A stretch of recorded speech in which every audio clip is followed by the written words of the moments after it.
Bem-vindas, bem-vindos, Imagem dos Povos 2021, Histórias para adiar o fim do mundo. Nós vamos conversar agora com o Danilo Siqueira. Danilo Siqueira é um realizador mineiro, já parceiro do Imagem dos Povos. Um dos filmes que ele vai apresentar nessa sessão, nessa edição, já foi exibido em 2016 e é daqueles filmes que o público pede para ver de novo.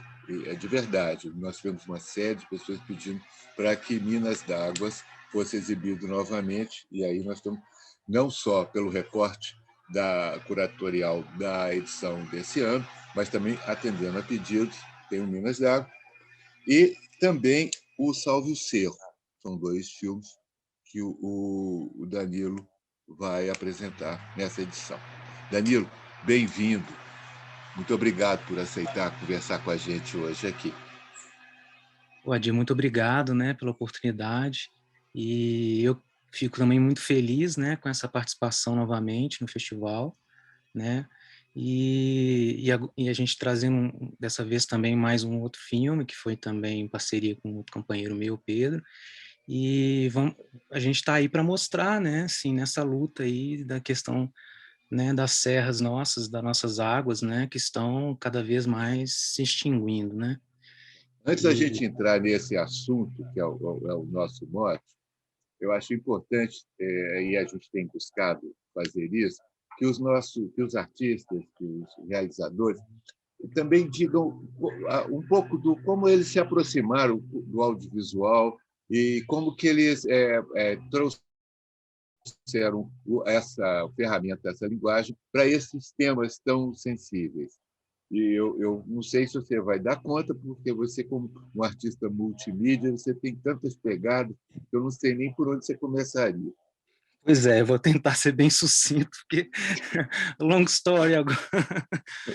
Mas assim, né, eu por formação, né, eu me graduei em comunicação social, né, e na UniBH, e em especialização em publicidade e propaganda, e fui trabalhando, né, com direção de arte, né, com a parte criativa em agências, também trabalhando também em produtoras no início, lá no começo também com edição de imagem e tal, e sempre com essa vontade de caminhar para o audiovisual, né?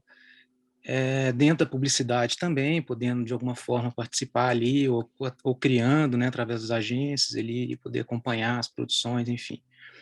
Mas, e aí eu fui, trabalhei em Brasília, trabalhei em São Paulo, né, em São Paulo eu fiquei um bom tempo, e em grandes agências lá, mas chegou um certo ponto, assim, que eu comecei a me despertar algumas coisas, assim, uma sensibilidade, algumas coisas estavam acontecendo, né? Eu sempre fui uma pessoa, desde jovem, assim, eu fazia escalada esportiva, né? Ia lá para Lapinha, lá para Serra do Cipó, para vários lugares, ou cachoeira, fazia trilha de bicicleta e tal. E aqueles lugares que eu conhecia, né? De repente, depois desse período também fora, né? Já um pouco afastado da minha terra, eu fui me deparando com esses lugares não deixando de existir, ou sem acesso, ou a mineração avançando e tal, e aquilo mexeu comigo, assim, né?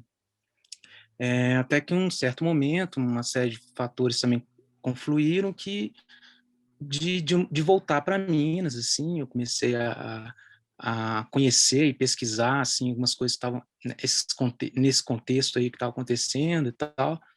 Foi aí que eu tomei conhecimento de alguns movimentos socioambientais que estavam já na luta para defender as serras e as águas de Minas Gerais, né? E o caso Gandarela, que é um caso emblemático, né? Que aí eu comecei a aprofundar, a embrenhar nisso, e com interesse de fazer uma pesquisa para um documentário e tal.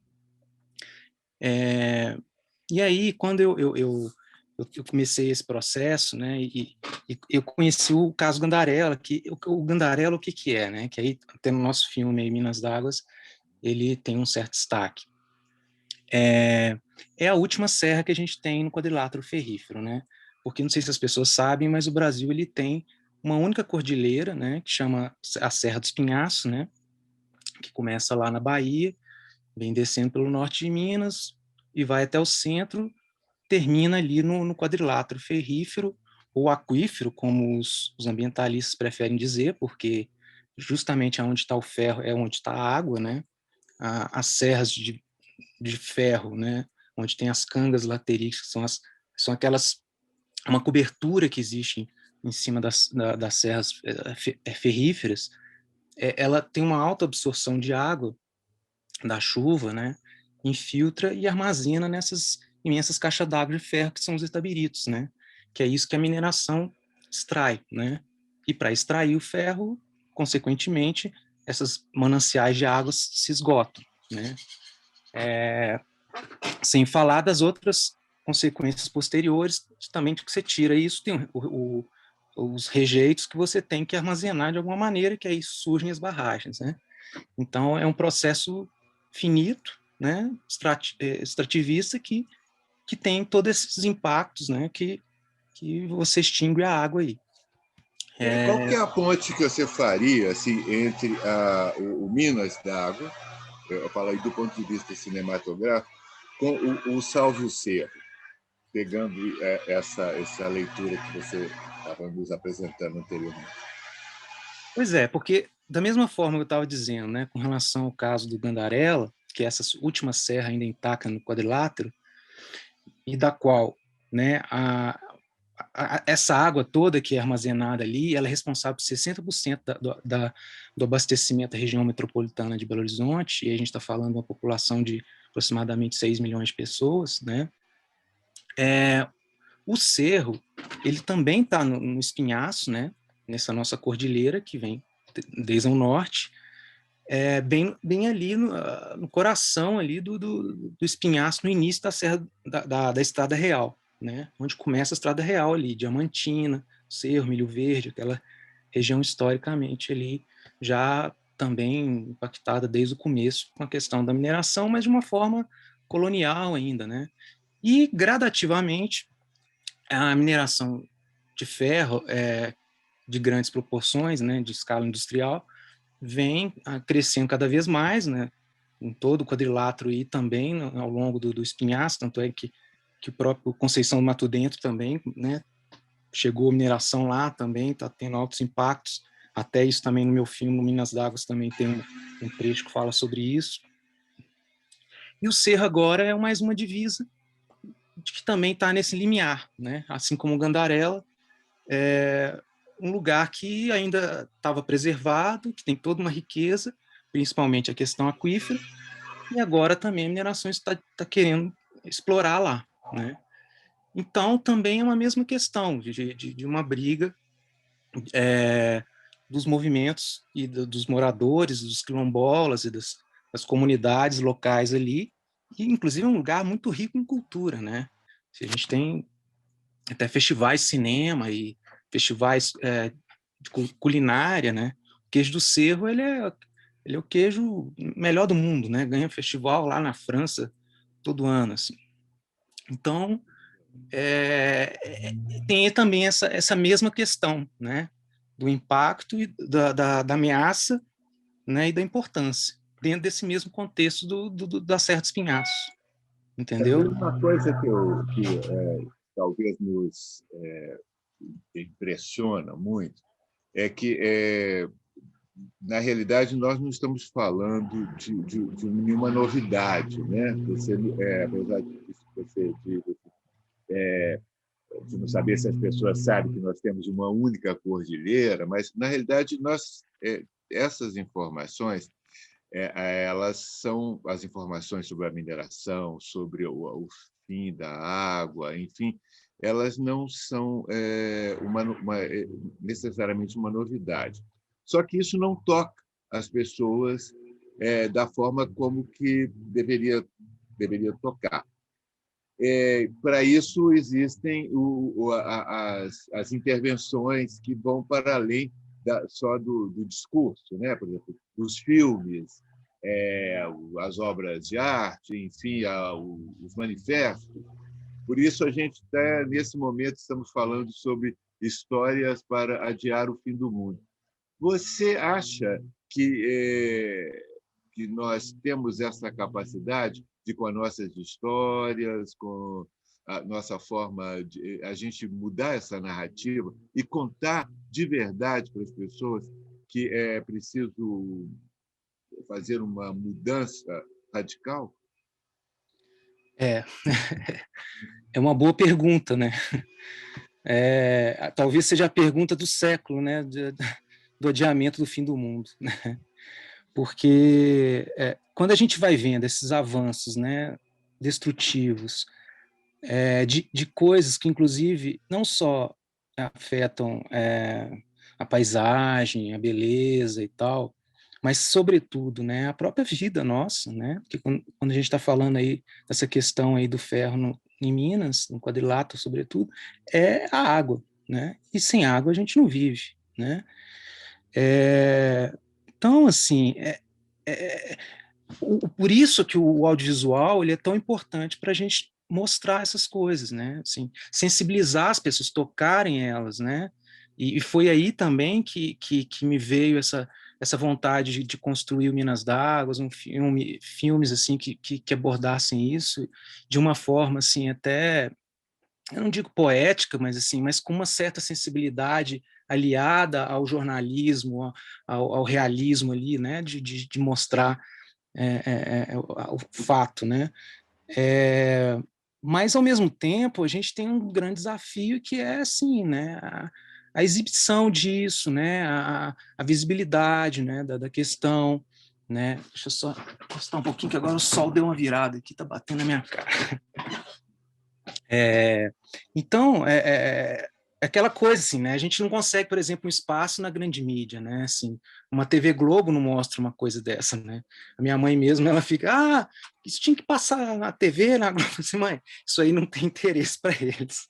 É por isso que os festivais são os nossos canais, a gente poder chegar a informação até as pessoas, né?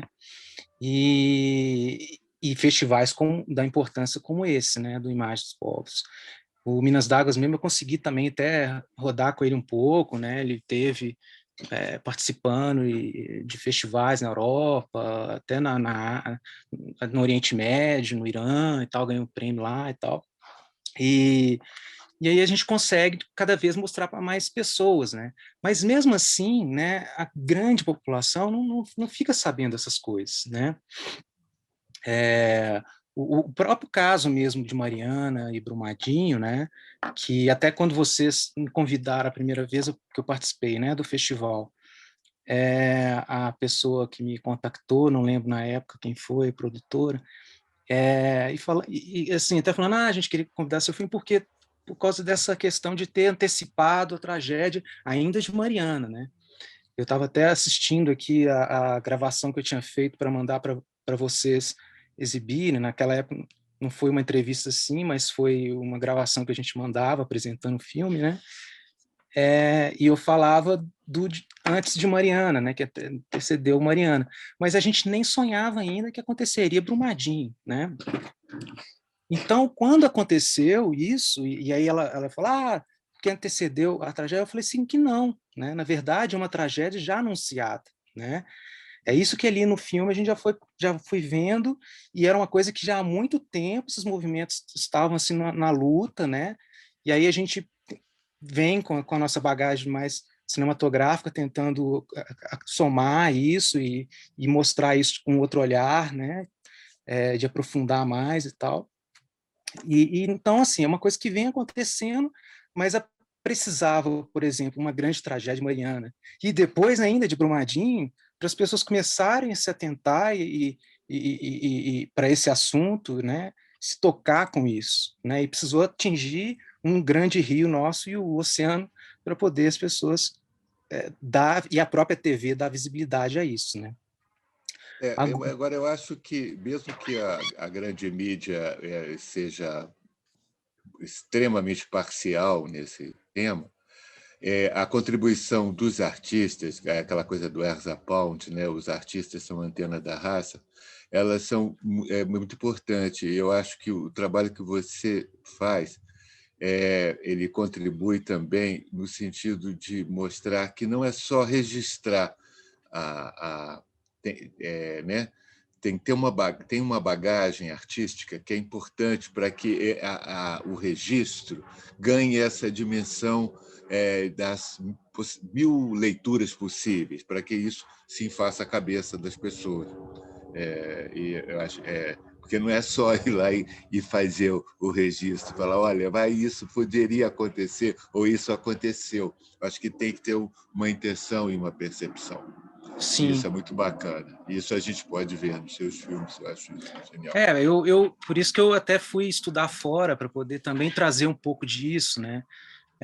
Quando eu estava no processo final já do Minas d'Água, já para montar ele, aí eu fui com a minha esposa, a gente foi morar na Espanha e ela fazer uma parte do doutorado dela e eu fazer um master em direção cinematográfica, né, na SCAC, que é a Escola Superior de Cine e Audiovisual da Catalunha, que é uma das escolas mais importantes de cinema do mundo, né?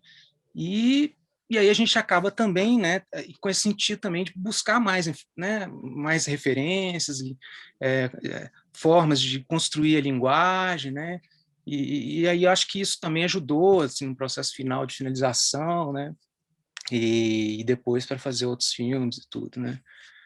Mas sempre com esse olhar, com essa intenção também de tocar nesses assuntos que geralmente não se tocam, né? Assim. Sim. Bacana demais. Danilo Siqueiro, 2 filmes na mostra Imagem dos Povos 2021, Histórias para Adiar o Fim do Mundo. Minas d'Águas, Salve o Cerro. Ele deixou um rabinho para uma história que nós vamos encontrar depois, porque é falar dos casamentos. Muito obrigado, Danilo. Eu que agradeço. E que todos acessem imagemdospovos.com.br para saber da programação, para acompanhar não só a programação de filmes, mas também as lives que vão discutir os temas que permeiam a mostra.